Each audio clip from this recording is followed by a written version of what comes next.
పిల్లారా, పతంజలి మహర్షి గారి 34వ సూత్రం ఏం తెలియజేస్తుందంటే, వితర్కా హింసాదయ కృతకారితాసు మోదిత లోభ క్రోధ మోహ పూర్వక మృదు మధ్యాది మాత్ర జ్ఞానాంతఫల ఇది ప్రతిపక్ష భావనం. ఆయనలారా, తల్లులారా, మనం ఇదివరకే చర్చించుకున్నాం. ప్రతి మనిషిలోనూ అంతర్గత శత్రువులు ఉన్నారు. అంతర్గత శత్రువులను గుర్తించకపోతే మానవ జీవితం అనేక కష్టాలకు, అనేక బాధలకు లోనవుతుంది అని వివరించుకున్నాం కూడా. ఆ అంతర్గత శత్రువులు ఎవరు అనేది కూడా చెప్పుకున్నాం. వాటిని అందరూ తత్వవేత్తలు కానీ, వేదాంతవేత్తలు కానీ, పండితులు కానీ, జ్ఞానమున్న ప్రతి ఒక్కరు కూడా ఇవి చెబుతూనే ఉంటారు. ఈ మాటలు అవి ఏమిటంటే, కామ క్రోధ లోభ మదమోహం ఆశ్చర్యాది హరిషడ్వర్గ. హరిషడ్వర్గాలు అంటారు. హరిషడ్ అంటే గుణాలు. ఇన్ని హరించిపోవాలంటే, హరి అంటే ఎవరు? శ్రీ మహావిష్ణువు. ఆయన అవతారాలు దాల్చి వచ్చి ఇటువంటి వారిని అనేక మందిని ధర్మ సంస్థాపనార్థం శిక్షించాడని మనకు తెలుసు. ఈ 6 శత్రువులు ప్రతి మనిషికి యోగ ప్రతిబంధకాలు. అంటే యోగ సాధకులకు ముఖ్యంగా ఇది ప్రతిబంధకాలు. యోగులు అనబడేవాళ్ళు, యోగ సాధనకు సిద్ధమైన వాళ్ళు, ఆసక్తి ఉన్నవాళ్ళు మొట్టమొదట ఈ అంతర్గత శత్రువులను నిర్మూలించడానికి ప్రయత్నించాలి. దానిని ప్రతిపక్ష భావనం అంటారు. అయితే ఈ అంతర్గత శత్రువులను ఎలా ఎలా నిర్మూలించాలి, ఎలా గ్రహించాలి అని అడిగినా ఏమంటారు? ఇవన్నీ కూడా ఈ దుర్గుణాలు ఎందుకున్నాయి, కలుగుతున్నాయి అంటే కలికాల మహత్యం అంటారు. కలికాలం మీద రెట్టేస్తారు. కలిధర్మం అంటారు.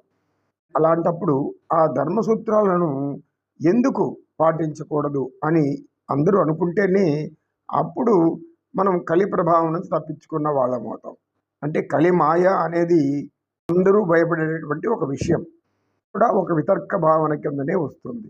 జ్ఞానం ఏ కాలంలో అయినా, ఎప్పుడైనా, ఏ విధంగానైనా ఎవరైనా పొందడానికి అర్హత ఉంది. అయితే వారికి కావాల్సింది శ్రద్ధాభక్తి, జ్ఞాన తృష్ణ. ముఖ్యంగా జ్ఞాన తృష్ణ కావాలి. తర్క భావన అనేది హింసాయుతమైంది. అది హింసను ప్రేరేపిస్తుంది. శారీరకంగాను, మానసికంగాను ఇతరులను, అమాయకులను, బలహీనులను, అవసరంలో ఉన్నవారిని, వారిని ఈ యొక్క గుణం అనేది వారిని హింసించడం ప్రారంభిస్తుంది. అటువంటి హింసకు వారు గురి అవుతూ కూడా ఉంటారు.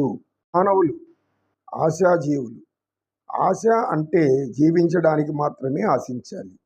జీవన విధానాన్ని గడపడానికి, సత్కర్మలు చేయడానికి ఆశే మూల కారణం. ఈ ఆశ మనల్ని జీవింపజేస్తుంది, ఆనందింపజేస్తుంది, మరియు ప్రశాంతతను కూడా ఇస్తుంది. అయితే ఆశించిన దానిని ఎలా పొందాలి అంటే అది ధర్మబద్ధంగానే ఉండాలి అనేది ధర్మో రక్షితి రక్షిత. మాత్రమే ఇది ప్రతిపక్ష భావనం అని పిలువబడుతుంది. సత్యాన్ని ఆచరించాలి, సత్యాన్ని అనుసరించాలి, సత్యం మీద నిలబడాలి, ఇచ్చిన మాటకు కట్టుబడి ఉండాలి కూడా ప్రతిపక్ష భావనలే. దీనికి వ్యతిరేకంగా ఉంటే దాని వితర్క భావన అంటాం.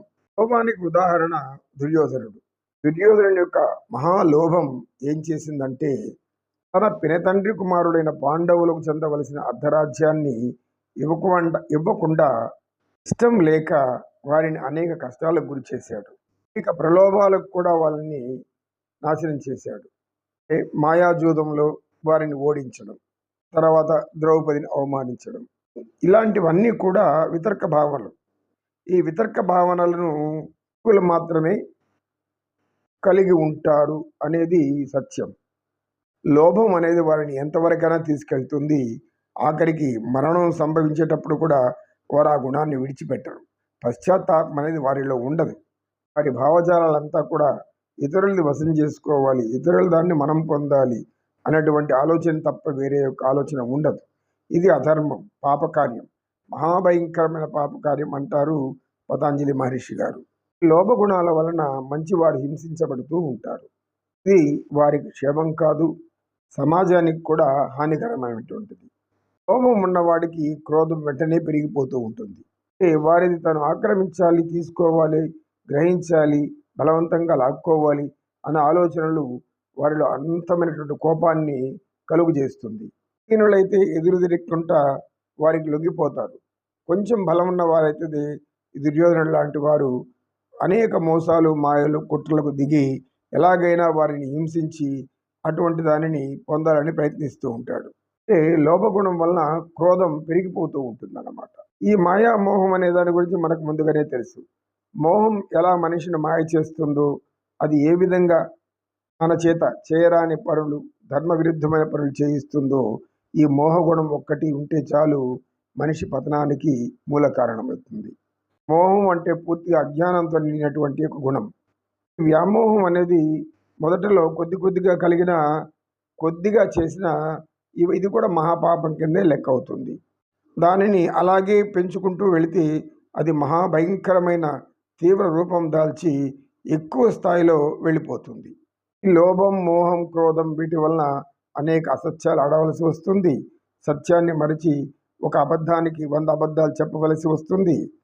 ఇలా అబద్ధాలు చెప్పే కొద్దీ, అసత్యం ఆడే కొద్దీ కర్మలు మరింత బలంగా మారి వీరికి రాబోయే కాలంలో ఎలాంటి ప్రమాదాన్ని కలిగిస్తాయో ఊహించుకోలేని స్థితిలోకి వెళ్ళిపోతూ ఉంటుంది అని చెప్పి మహర్షి సత్యనిష్ట గురువు నాయనలారా, ఈరోజుకి మనం ఈ చర్చ ఇక్కడితో ఆపి తర్వాత తదుపరి తరగతిలో మనం కొనసాగిస్తాం అని తన కమండలంలోని నీరు కాసంత సేవించి ఓం తత్సత్ అని చెప్పి అంతటితో ఆపాడు.